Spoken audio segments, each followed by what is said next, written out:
Hello and welcome to the Year 7 Parents Information Evening video. As you can see from the title of the slides, we're going to introduce to you how we assess Year 7 students and the curriculum that your daughter will be learning when she's with us. My name is Mr. James, I'm the Assistant Head Teacher in SENDCo at the school, and I'm also the Raising Standard Leader for Year 7. I thought we'd start by just introducing you to our curriculum, which we've described as knowledge rich. What we mean by that is that the effective acquisition of knowledge is at the heart of our curriculum. Therefore, it's at the heart of our planning and our pedagogy to reflect this. The body of subject knowledge we expect our students to learn, therefore, is explicit and the process of its aggregation carefully sequenced. So we're very clear with the students about what we want them to learn. And we're very clear in our planning about how we're going to go through the process of learning that, so that over time it builds up and becomes knowledge rich. We believe, therefore, that this curriculum will empower our students and serves the aims and values of the school. We're fearless in our commitment to excellence, and our curriculum reflects that. This knowledge-rich curriculum also results in several other things. We want a curriculum that's designed to help our students remember what they've been taught. After all, that's what learning is. It's changing what's in your long-term memory. We've got a curriculum, therefore, that's carefully sequenced so that knowledge is built upon, conceptual understanding and skills are deliberately and coherently learnt and taught. We're also keen to make sure that we've got an awareness of and a sensitivity to and an understanding of how our students learn best. We're obviously a girls' school and we desire to be experts in making sure that girls learn when with us.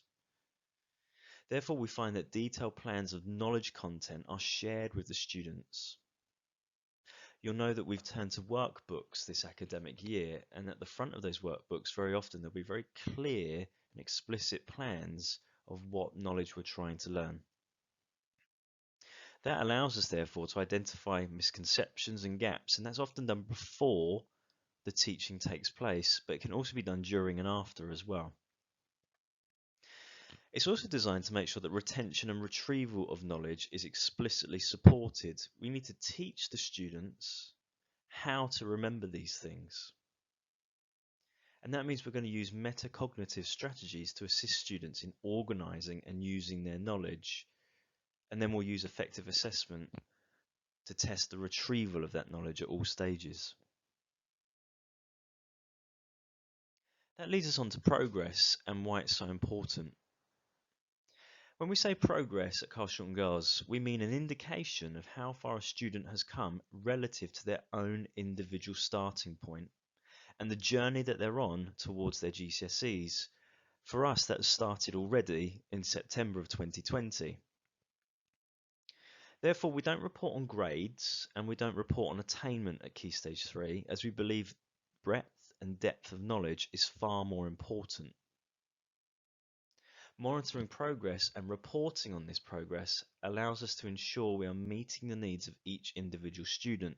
So you're not going to receive grades and levels in Key Stage 3. So that begs the question, how do we assess students in Year 7?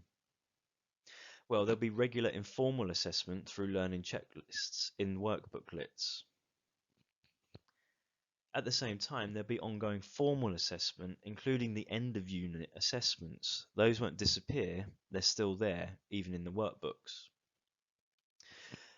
Many of these formal assessments will mirror GCSE-style testing.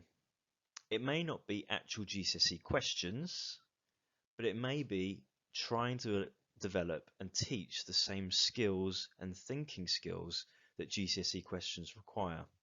It may actually be actual GCSE questions at points set at the appropriate level of challenge.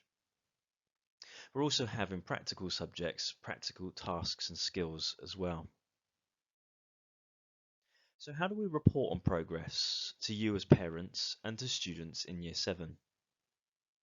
Well, 3 times a year we will produce progress reviews, and these will report on attitudes to learning, behaviour, homework, but also progress. We'll also have regular feedback on progress using teachers' Sims mark books. There might be also individual subject mark books that reflect levels of progress being made in each topic, and there'll be regular marking and feedback given throughout the year in the work booklets. However, those final three there are very much dependent on how heads of department view and plan out their particular subject and the way that it's taught and learnt. So when do we report to parents and students? So we will give heads and department and teaching staff until early December to give a student a target grade range for their subject. You will receive that around December time, but you'll also receive 3 progress reviews. These will be published on the following dates. The first one will be the 16th of October 2020, and this will not comment on progress initially. I'll come back to that in a moment. As just said, in December 2020, you'll also be given your daughter's TGR's target grade ranges for all the subjects she studies, and then we'll report to you on the 19th of March and the 25th of June. That begs the question, therefore, what is a target grade range? Well, a target grade range is a range of grades that your daughter will be working towards at GCSE.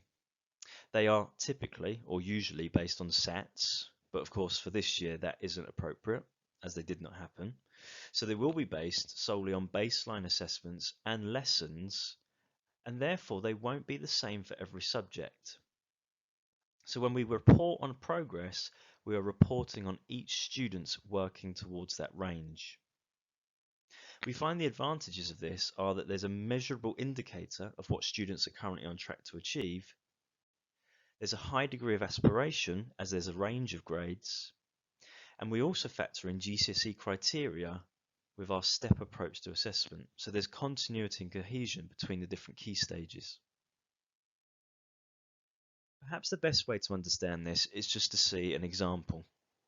So for instance, in December, you may receive a list of target grade ranges for your daughter that might look a bit like this.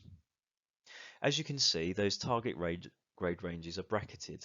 The lowest is 3 to 5, the middle is 5 to 7, and the largest is 7 to 9. As we said, these are ranges, so it doesn't put a cap on your daughter's aspiration. You also notice we don't include grades 1 or 2 because we believe that every student can achieve a significant grade at GCSE in all subjects.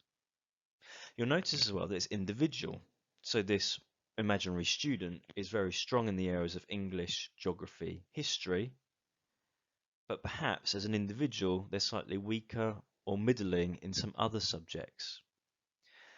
This nuanced approach therefore gives us a more comprehensive view of the strengths and challenges that our students face in the different subject areas that they are now learning.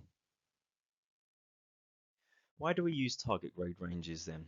Well, as you know, a few years ago there was a nationwide removal of levels at Key Stage 2, and we had new scaled SAT scores with 100 being the average. Again, not for this year though. We also use them, as I said, because this is a more subject-specific, tailored approach to assessment. Rather than having target grades for all of the subjects that are the same, this is a more nuanced approach to SED so that individual strengths of students can be recognised. It also links to the idea that teaching and learning is now going to be across 5 years at secondary school.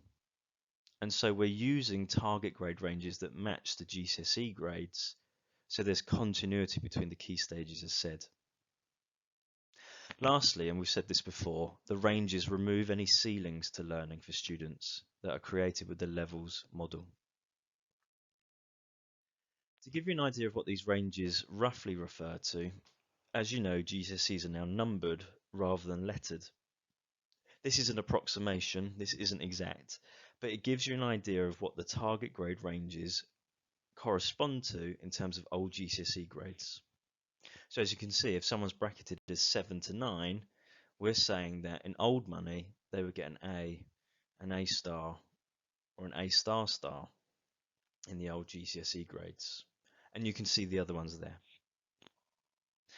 To summarise, therefore, You're going to receive target grade ranges for each of your daughter's subjects by December of this academic year, and teachers are busily assessing students formally through baseline assessments and through their lessons, and they'll make conclusions on what ranges your daughter should be given by December.